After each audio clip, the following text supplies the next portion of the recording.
Hi friends, welcome to அம்மாவின் சமையலறை கோயம்புத்தூர் சமையல். வாங்க இன்றைக்கி ரொம்ப சூப்பரான பூண்டு தொக்கு எப்படி செய்யலான்னு சொல்லி பார்க்கலாம். இந்த பூண்டு தொக்கு செய்கிறதுக்கு ஒரு 15 சின்ன வெங்காயத்தை கட் பண்ணி எடுத்து வச்சுருக்கேன். 2 கைப்பிடி அளவுக்கு பூண்டு, 2 கொத்து கருவேப்பிலை. அடுப்பில் ஒரு கடாய் வச்சு கடாய் நல்லா காயட்டும். 2லேருந்து 3 ஸ்பூன் அளவுக்கு நல்லெண்ணெய் சேர்த்துக்கிறேன். நல்லெண்ணெய் சேர்த்து இந்த பூண்டு தொக்கு செய்யும்போது டேஸ்ட் ரொம்ப சூப்பராக இருக்கும். நல்லெண்ணெய்க்கு பூண்டு தொக்குக்கும் நல்லெண்ணெய்க்கும் ரொம்ப ஃப்ளேவரும் நல்லாயிருக்கும், டேஸ்ட்டும் நல்லாயிருக்கும். இதுக்கு 1 ஸ்பூன் அளவுக்கு வெந்தயம் சேர்த்துக்கலாம். வெந்தயம் நல்லா பொரியட்டும். இதில் நம்ம எடுத்து வச்சுருக்க பூண்டையும் சேர்த்துடலாம்.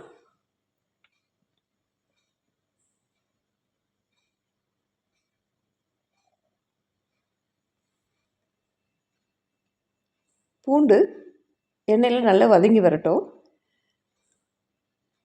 எடுத்து வச்சுருக்க வெங்காயத்தையும் இதோடு சேர்த்துக்கலாம். வெங்காயம் சின்னதாக இருந்துச்சுன்னா அப்படியே முழுசாகவே சேர்த்துக்கோங்க. பெருசாக இருக்கிறதுனால கட் பண்ணி சேர்த்துக்கிறேன். 2 கொத்து அளவுக்கு கருவேப்பிலையும் சேர்த்து நல்லா வதக்கி விட்டுடலாம்.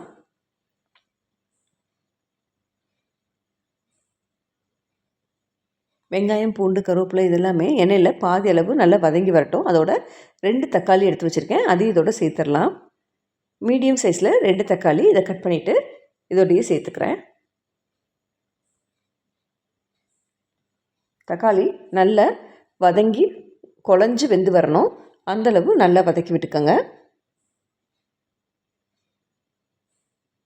இந்த பூண்டு தொக்கு செஞ்சுட்டு ஒரு கண்ணாடி பாட்டிலில் போட்டு ஃப்ரிட்ஜில் வச்சிட்டிங்கன்னா ஒரு 10 டேஸ் ஆனாலுமே கெட்டு போகாது. நமக்கு சமைக்கிறதுக்கு என்னைக்காவது சோம்பேறித்தனமாக இருக்கிற அன்னைக்கு டக்குன்னு இந்த பூண்டு தொக்கை எடுத்து வச்சு சாப்பாட்டில் போட்டு சாப்பிட்டா ரொம்ப சூப்பராக இருக்கும். அது சூடான சாப்பாட்டில் இந்த பூண்டு தொக்கு போட்டு சாப்பிட்றதுக்கு அவ்வளோ டேஸ்ட்டாக இருக்கும். சைடுக்கு ஒரு அப்பளம் கூட வச்சுட்டு சாப்பிட்டுக்கலாம், அதுவே போதும். அந்தளவு ரொம்ப டேஸ்ட்டான இந்த பூண்டு தொக்கு இருக்கும்.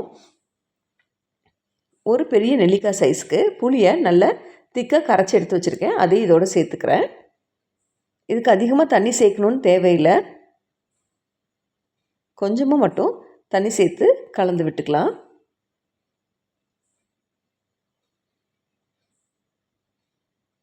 இதை நல்லா கலந்து விட்டுருங்க.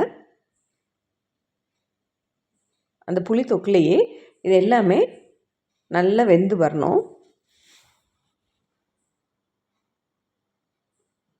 ஒரு 1/4 ஸ்பூன் அளவுக்கு மஞ்சள்தூள், 1 ஸ்பூன் அளவுக்கு மிளகாய்த்தூள், 1 ஸ்பூன் அளவுக்கு மல்லித்தூள் சேர்த்துக்கலாம். இது எல்லாத்தையுமே நல்லா கலந்து விட்டுருங்க. மசாலா பொருட்கள் எல்லாமே சேர்த்ததுக்கப்புறம் தண்ணி சுத்தமாக இல்லை, அதனால் ஒரு 1/2 டம்ளர் அளவுக்கு மட்டும் இதோட தண்ணி சேர்த்துக்கிறேன். ஏன்னா அப்போ தான் நல்லா வெந்து குழஞ்சி வெந்து வரும்.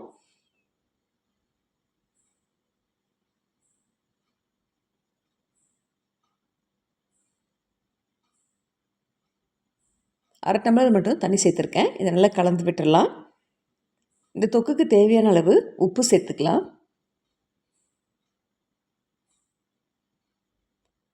இது நல்லா கொதித்து எண்ணெய் பிரிஞ்சு வரணும்.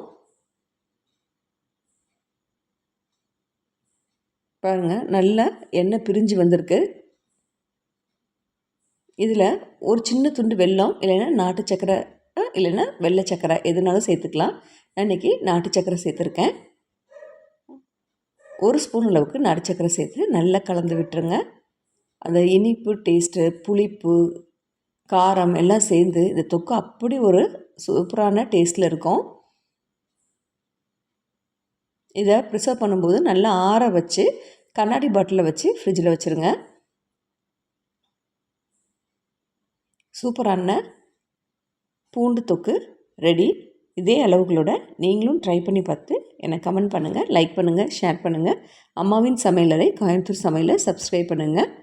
தேங்க்ஸ் ஃபார் வாட்சிங்.